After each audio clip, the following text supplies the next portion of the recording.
Officials along the U.S. southern border are bracing for the next wave of migrants. A crowd of about 5,000 is making its way through Mexico. And this is some of the leaders in the cities where the migrants have already been located. They are now begging for help. Fox News' Casey Stiegel in Dallas with more.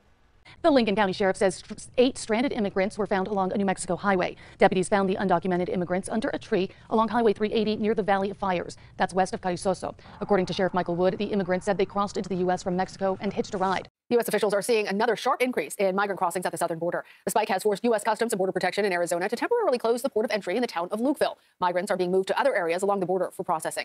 CBS News immigration and politics reporter Camilo Montoya Galvez joins us now from Lukeville, Arizona. A lot of those migrants that we saw in El Paso have also been traveling through Las Cruces to get to their final destination. For privacy purposes, we aren't showing their exact location. The Border Servant Corps helps shelter and feed migrants. The executive director tells me that more than 50% of the people they've helped has been in the past 4 months. She says many of the migrants already have an idea of where they want to go into the U.S. Their lives packed on top of a moving freight train known as the Beast. Migrants seeking a new beginning over the Mexican border.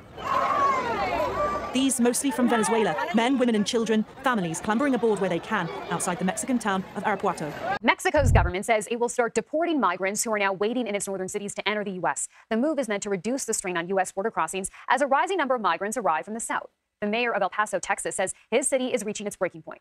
More and more people are finding their way to Albuquerque illegally. The feds say smugglers sneak them in. We've reported on the unprecedented increase in stash houses discovered throughout the city, where those people are kept on their way to other parts of the U.S. Now, KRQE investigative reporter Ann Perret is asking how hundreds are making it across the border to Albuquerque. Homeland Security Secretary Alejandro Mayorkas is headed to the Rio Grande Valley in Texas today. Thousands of migrants crossed into the U.S. near Eagle Pass in the past few days, and the city's mayor says they feel abandoned and are pleading for help. Well, now Texas Governor Republican Greg Abbott says that he is sending additional buses to Eagle Pass in El Paso to assist border communities. For us, it's the start of a conversation. We know that they're taking key steps to try to support us. We're going to try to make sure that we can better align our systems. They represent 3 other mayors from Los Angeles, Houston, and New York. The coalition is asking President Biden for $5 billion in additional funding to cover their city's expenses for accommodating the migrants. They're also requesting ways to accelerate the process of allowing them to find work.